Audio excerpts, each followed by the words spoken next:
It's a train as fast as a plane. This is maglev, a revolutionary transportation system. Yeah, maglev is not rocket science. First crash of a magnetic levitation vehicle, 23 people die. This is the story behind the future of transport.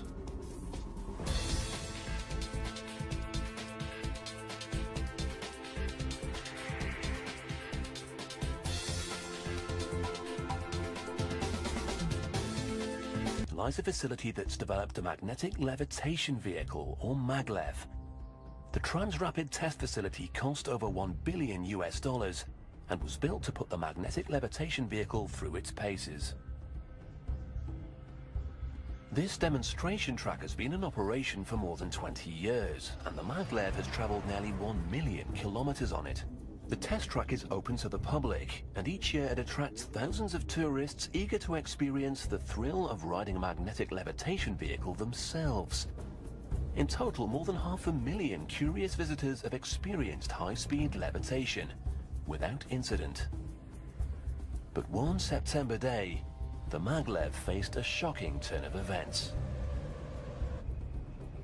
It set out for a test run and quickly accelerated to 200 kilometers per hour. It usually blazed around the 31.5-kilometer test track in minutes, hitting speeds of 450 kilometers per hour on the straightaways. But less than 60 seconds after it started this test run, the unthinkable happened. A maintenance vehicle was also on the track, checking the guideway for debris and problems.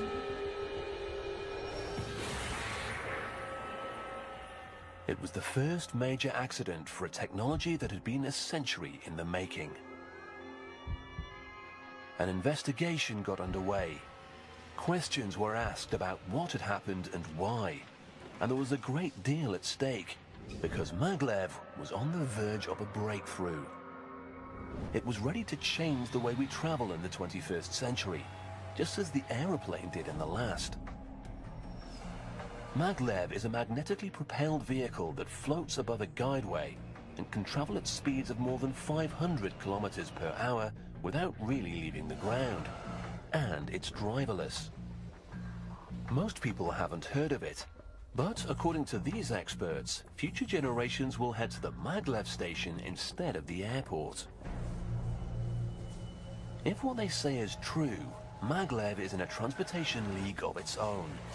It offers the possibility of inter-urban commuting at speeds faster than a Formula One race car. With maglev, the speed of an aircraft meets the convenience of a train, offering fast loading and unloading at stations located right in the heart of town.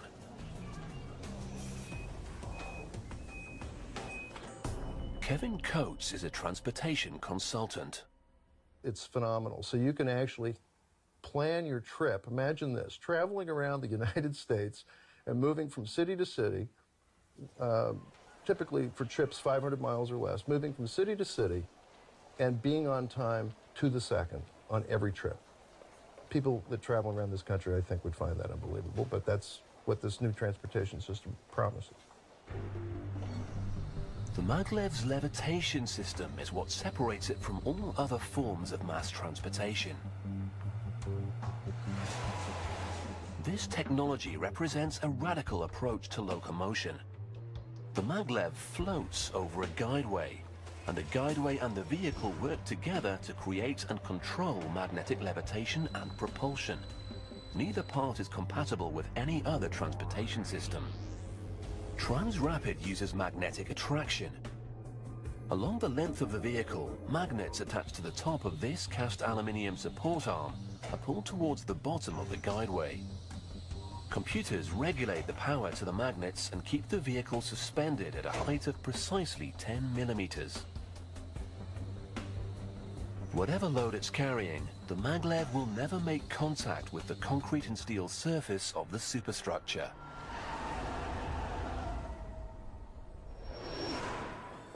Each maglev vehicle weighs 50 tons and is able to carry a further 20 tons of cargo, making it heavier than a tank.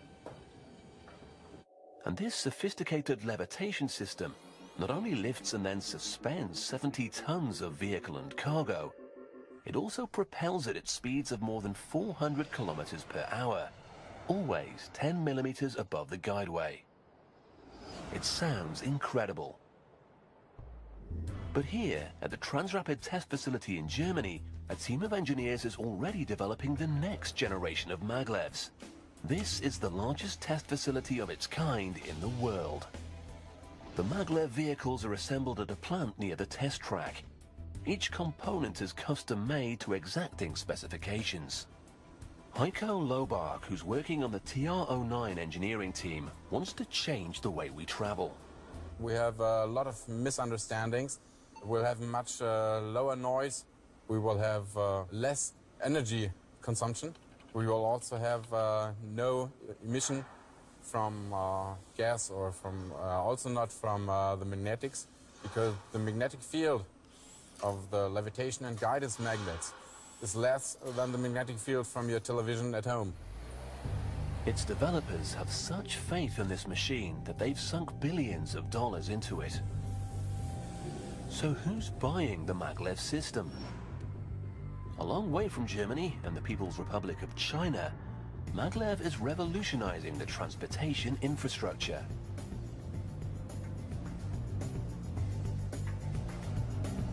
China is quickly emerging as an economic powerhouse, and it's decided to start building magnetic levitation systems. Leaders here can see a lot of benefits. The nation has a population of 1.3 billion people, and they need to find an efficient way to move both people and products in the shadow of a looming fossil fuel shortage.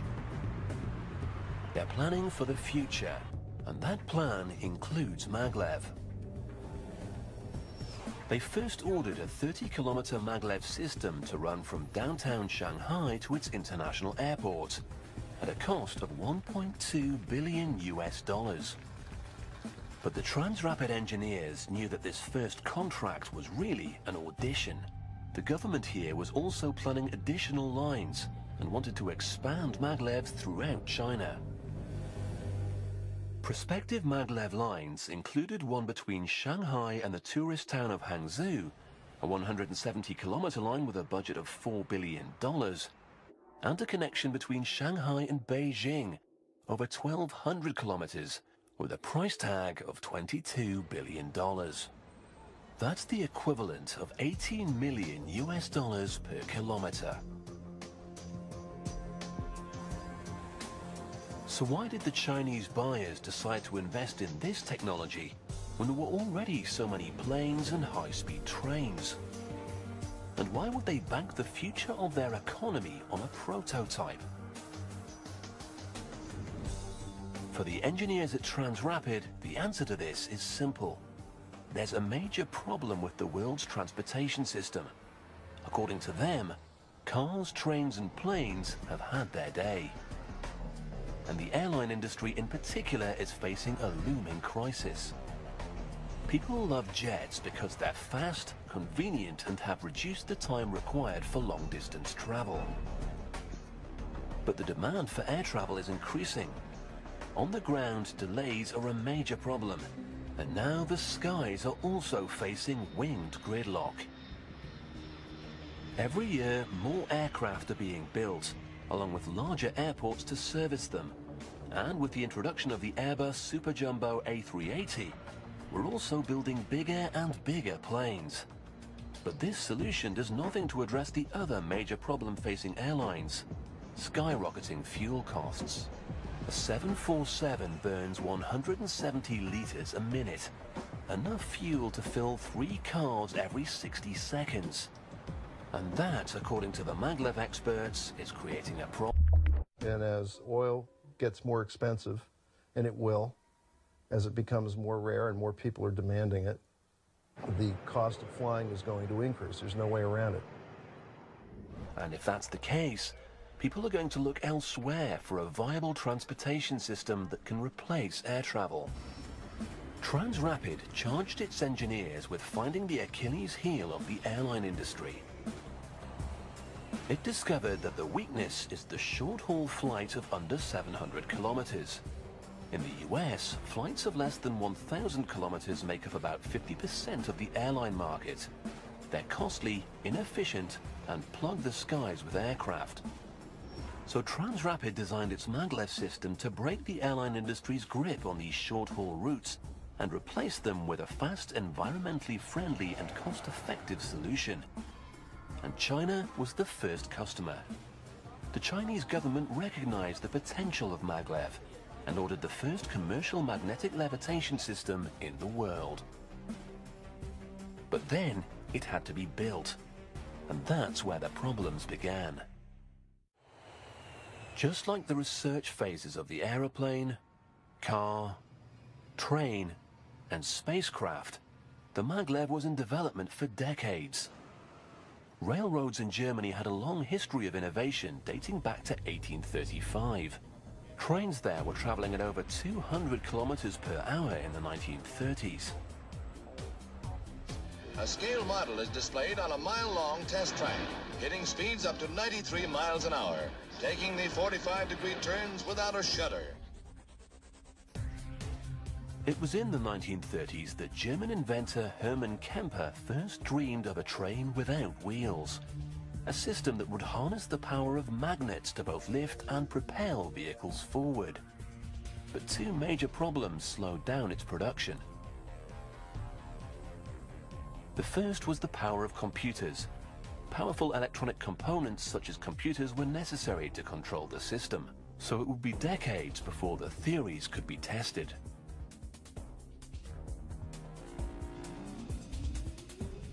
These weird-looking manifestations didn't go very fast compared with today's maglevs, but they were crowd-pleasers, and enough to keep the development lurching slowly ahead. But as the speed of the vehicles increased, a second problem surfaced. The engineers hadn't found a levitation system that was stable or reliable enough to lift the sleds off the ground. They were moving forwards by magnetic propulsion, but frustratingly still dependent on wheels. Because they couldn't get the vehicles to levitate, research and development of this radical technology was in danger of being shut down. Maglev was on its way to becoming just another footnote in the history of failed experiments. But then something changed that got the maglev project off the ground. In 1974, Transrapid engineers tried out a new system, splitting the motor in two. They mounted the magnets on the sled and installed the primary motor in the track. This reduced the weight of the vehicle. With help from rockets, this prototype was propelled forward at 401 kilometers per hour. It was the breakthrough they needed to breathe new life into the project. Now, Transrapid had just one thing left to do to convince the world that this could be a great system. It had to build one. With the computer and motor problem solved, it began to build a system for human cargo. In 1980, it chose the Emsland region of northern Germany for its first permanent test track, a 31.5-kilometer double-loop configuration. Far away from prying eyes and critics, it then set out to prove that the technology it had developed was revolutionary. The guideway system was built to resemble a commercial track in both size and distance. With this in place, engineers could push the maglev to the limits of speed, endurance, and handling. Today, Transrapid is on its 8th version, the TR-08. It finally succeeded in building a stable levitation system, and by operating the train on a day-to-day basis, mimicking the operation of a public system, researchers now believe it will redefine our notion of distance travel. The maglev system combines the technology of conventional rail and the time advantage of air travel, making for an energy-efficient and low-maintenance high-speed ground transportation. But many countries, including the United States and much of Europe, continue to shun the system. Critics suggest that maglev is too much of an untested system to build from scratch. In America, high-speed trains are almost non-existent, and plans for their introduction remain in limbo. Kevin Coates is frustrated by the lack of interest in maglev. All these guys are rail guys, and they don't want to go with something new that they don't understand, and that's a problem. And all these consulting engineers that are out there, you know, trying to advise government agencies what to do are going with what they know. And they don't know maglev. They know rail. They know light rail. Well, light rail is a fancy name for trolleys. We've already been down the road with trolleys. But in China, people understand the need to move beyond regular rail transportation, which is considered an outdated system. Indeed, what got the Chinese government really interested in the maglev was the incredible future potential of the technology. They knew that if it worked, it could change transportation throughout China.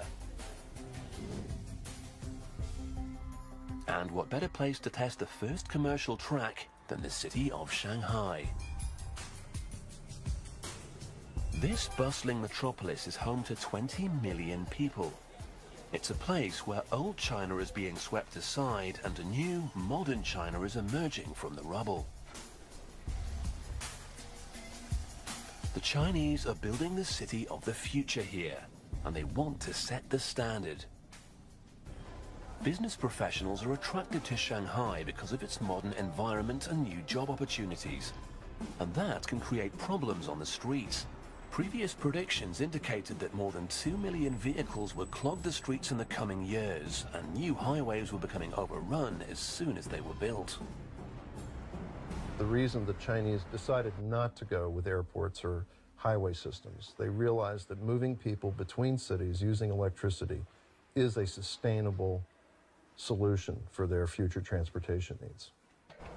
In March 2001, construction began on a high-speed connection between Shanghai and Pudong International Airport, the first step toward building a transportation infrastructure for this modern economy. A trip that took an hour in a car in congested traffic producing noise and pollution could potentially take 7.5 minutes on a maglev line, gate to gate. Using maglev to help solve their transportation problems seemed like a great idea, but there were immense challenges ahead. It had never been done before. The German engineers would have to build a radical transportation system and build it right the first time.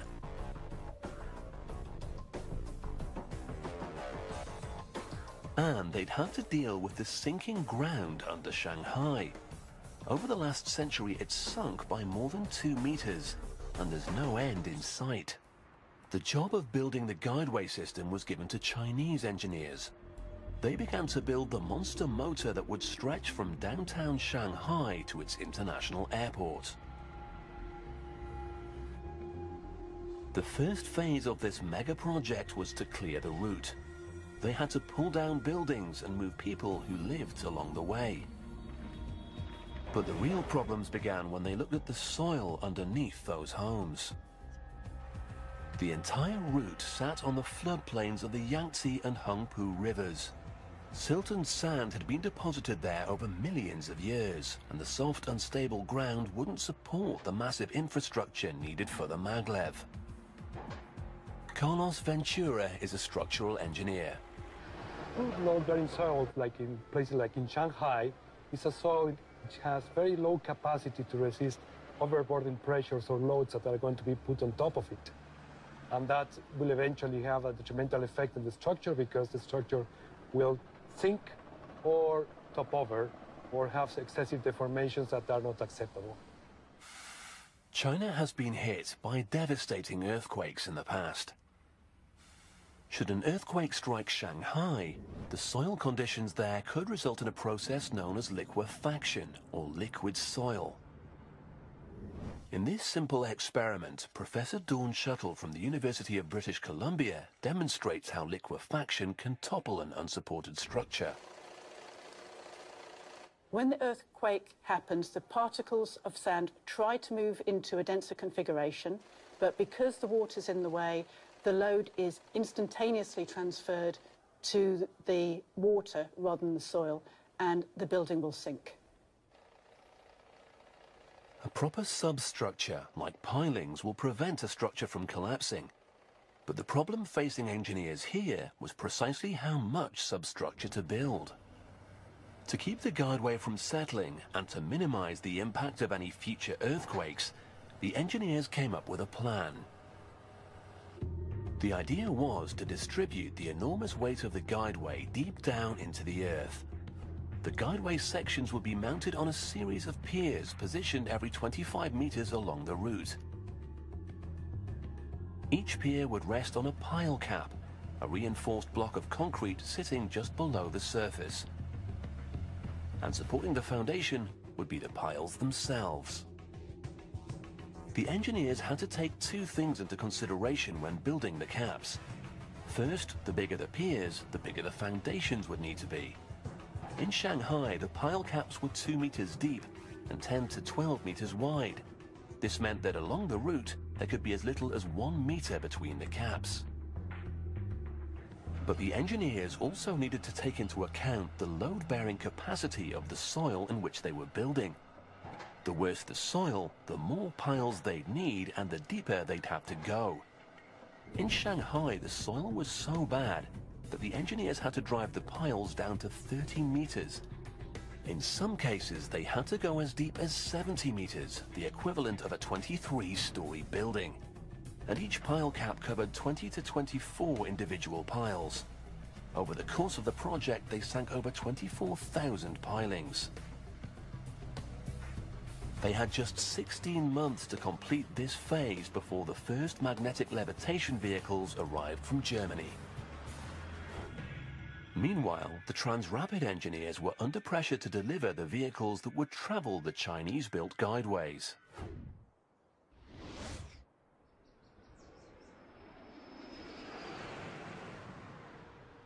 They'd never built a commercial maglev system before. They'd only ever delivered prototypes. But this wasn't a trial product. The Chinese needed it to work, and work flawlessly. Having landed the billion-dollar Shanghai maglev project, they had just 22 months to deliver. The plan called for taking the TR-08 prototype to large-scale production. The passenger compartment presented few challenges, because this section was built like any other passenger train compartment. But that's where the comparison ended. Unlike a typical train, which has one locomotive pulling many cars, the entire maglev is a propulsion and levitation unit. For Shanghai, the pressure was on to build 15 distinct propulsion systems on a nearly impossible schedule.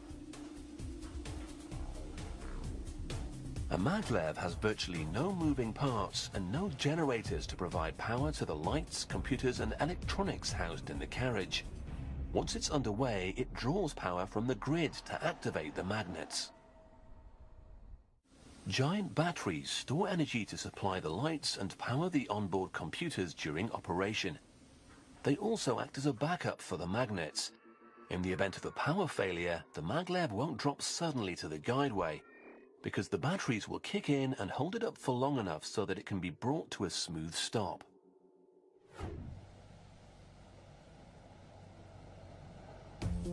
The propulsion and levitation system uses electromagnets. Coiled wire is pumped with electricity to generate a magnetic field, and the more coils and current, the more powerful the field.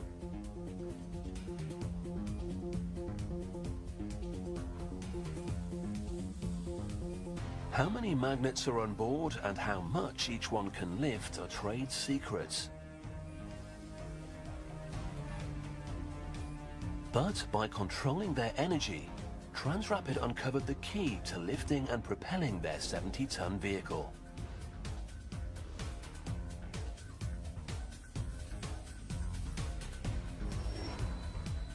The linear motor used in the maglev magnetic propulsion system can be found in other types of transport. A linear motor is used whenever fast, stable acceleration is required, and sometimes that means fun and games. At this amusement park, magnetic propulsion technology adapted from maglev is used to propel this sled and its riders at high speeds. The object of the exercise is to give customers a taste of the G-forces that magnetic technology can offer. It's one of the fastest rides in the United States. Passengers are blasted from 0 to 160 kilometers per hour in just 7 seconds.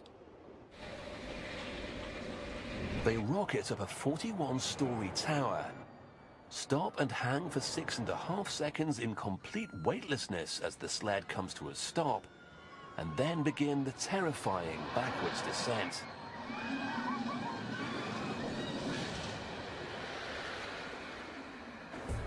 This is the kind of takeoff the maglev can achieve. But it's still only a fraction of its potential acceleration power.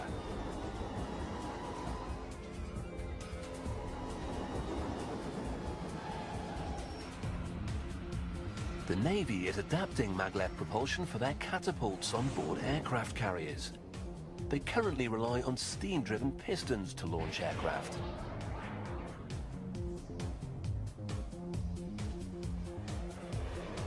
This is tried and true, but it's also antiquated, energy inefficient, and above all, bone-jarring, both for the pilots and the planes. Future aircraft carriers will be equipped with maglev propulsion systems for launching and even landing aircraft using supermagnets. The advantage is greater control and longer aircraft life. And that means control over how much power to apply according to the weight of the aircraft. Given the opportunity to unleash its full potential, the results are spectacular.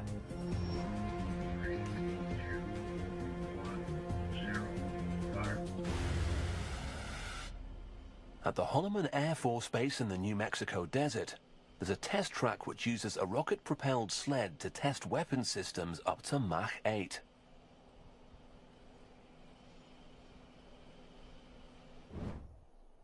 In 2003, these rocket sleds set the land speed record at 10,430 kilometers an hour. 1-0 fire.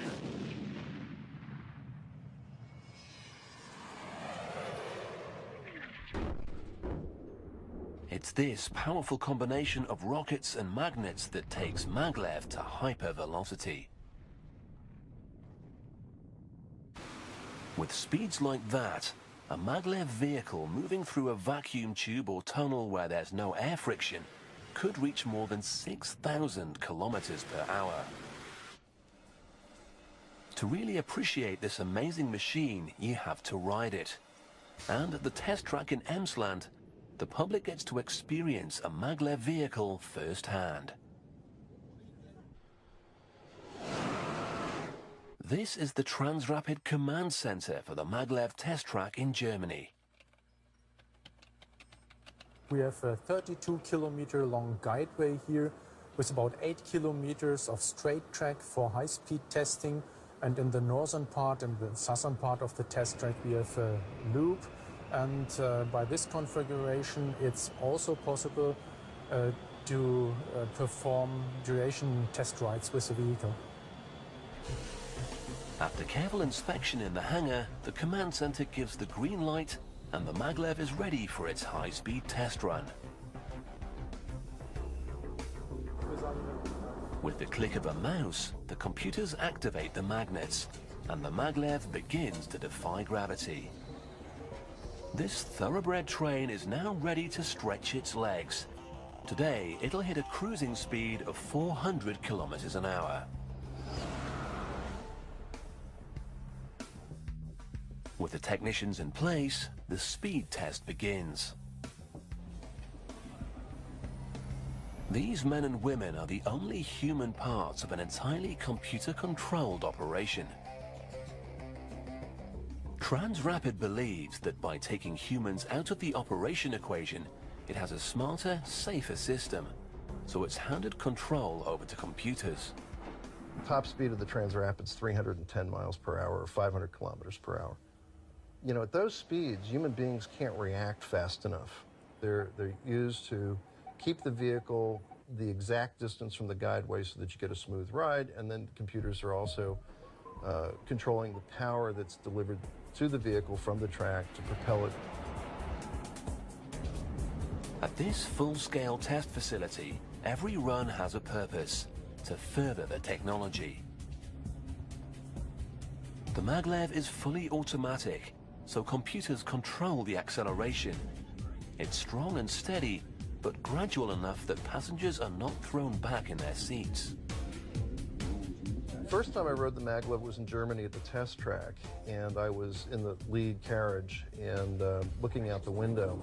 And what's really amazing about that experience is that as the vehicle moves down the track, you almost feel like you're looking at a video animation of something. It's so smooth. There's really, it seems unreal that anything moving that fast could actually be that smooth. And the reality is that the precision between the vehicles and the guideway is so exact that vibration is it's cut to an absolute minimum. But there's no time for the technicians to take in the scenery. They're entirely absorbed in the test run.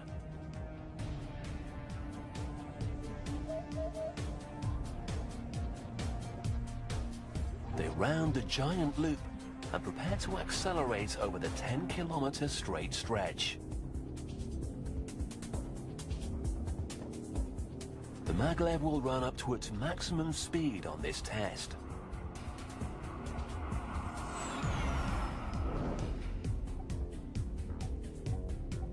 Because the maglev vehicle levitates, the friction from wheel-on-track contact found in conventional trains is eliminated. This means higher speeds and faster rates of acceleration and deceleration. Power is measured not in horses, but in bytes and kilowatts.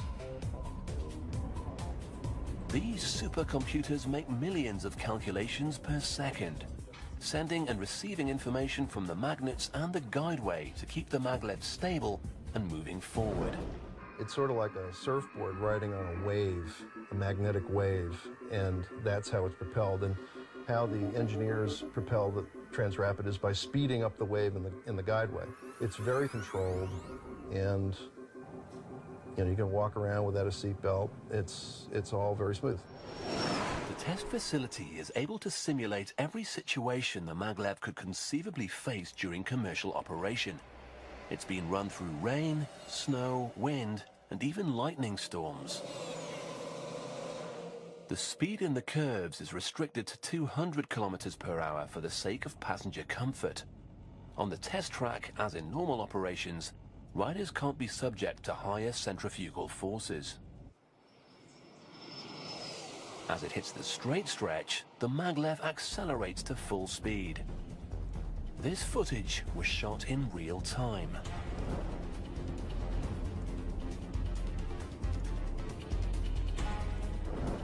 The technicians gather data for analysis, and the speed and performance of the maglev is carefully watched back at the command center.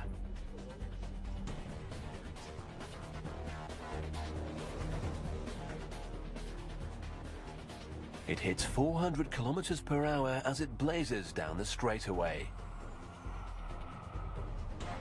The maglev successfully completes the test run. The data is collected, and then the engineers go back to the drawing board to work on the next generation of maglevs. Working here in this team is really very interesting, but no working day is the same as a day before. We have so much different tests to do, and that makes it very interesting. And for sure, now we are in a phase where the system goes into commercial operation, and this makes it still more interesting as before.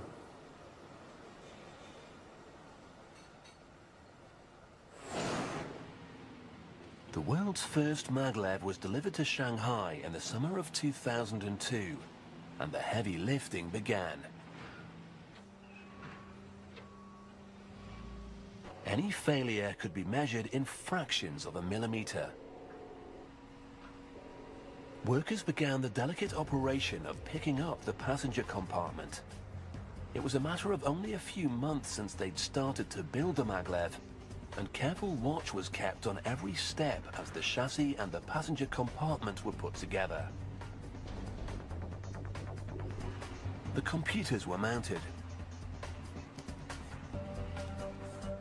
Then it was time for the moment of truth. When they applied power, would it lift off? Switches were thrown and the carriage began to levitate.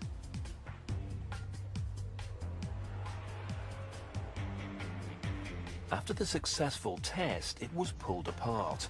The upper chassis separated from the propulsion system. The carriage sections were then loaded onto flatbeds and taken to a cargo ship for the journey to Shanghai. But two problems remained. Transrapid had managed to make 3 cars in 15 months, but it had to deliver 12 more over the following 12 months. And would these carriages, assembled so carefully in Germany, work on the guideway constructed in Shanghai? The results had the potential to be the biggest thing since the locomotive, or a billion-dollar disaster. On the 11th of September 2002, a mere 18 months after the start of construction, the maglev carriages were mounted on the guideways, and the trial run began. This was a necessary step before the public could ride the maglev from downtown to the airport.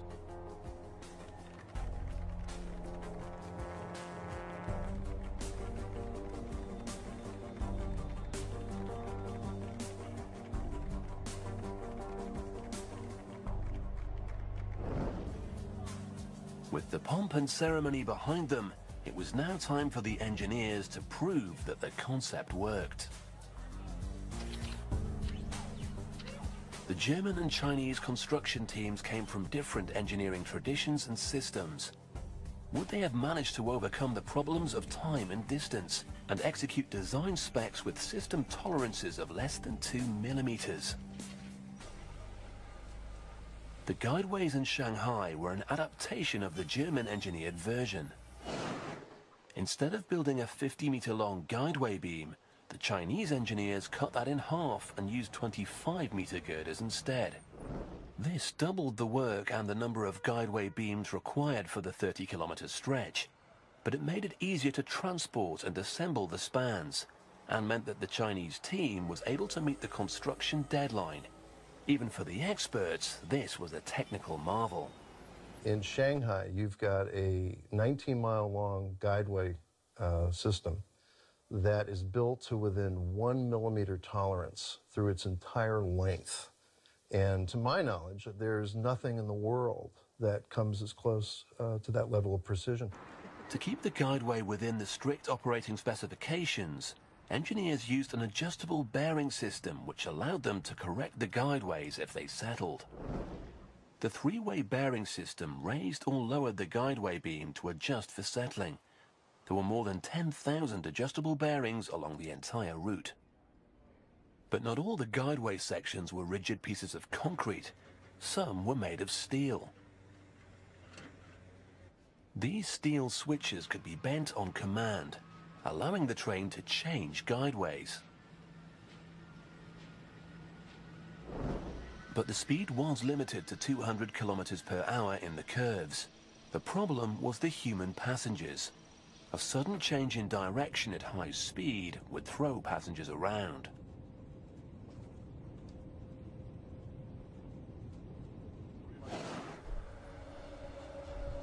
With the guideway virtually perfect and the first maglev vehicle safely mounted, a test run was performed with a single train. In the speed trials, engineers got it up to 501 kilometers an hour and established a new world record for commercial rail systems.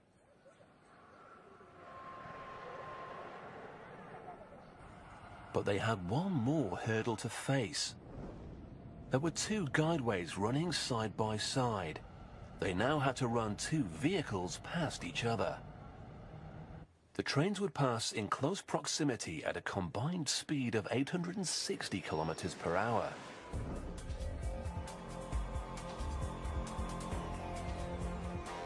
Based on simulations and research, the vehicles were designed and built to survive high-pressure wind effects as they passed each other at full speed. but an actual passing test had never been done before. The engineers couldn't sign off for public use until this test was completed. One left from the Longyang Road station downtown and the other from the Shanghai Airport station. In just over 3.5 minutes, they'd reached the halfway point on the line where the vehicles would pass. Each accelerated to a top velocity of 430 kilometers an hour and would sustain this velocity for less than a minute. At a combined speed of 860 kilometers an hour, the maglevs passed each other. It was a major success for the team. The maglevs survived this critical trial run intact. Now just one question remained: would people pay to use it? The Chinese flocked to this new system, and within 3 years, 8 million passengers had ridden the Shanghai maglev. It's truly a phenomenal transportation mode, and it's the reliability aspect of it that I'm most impressed with. It's 19 miles apart. The trip's about 7 minutes and 30 seconds. But the vehicles leave and arrive on time to the second 99.92% of the time. That's phenomenal. I mean, that's almost too perfect. People aren't going to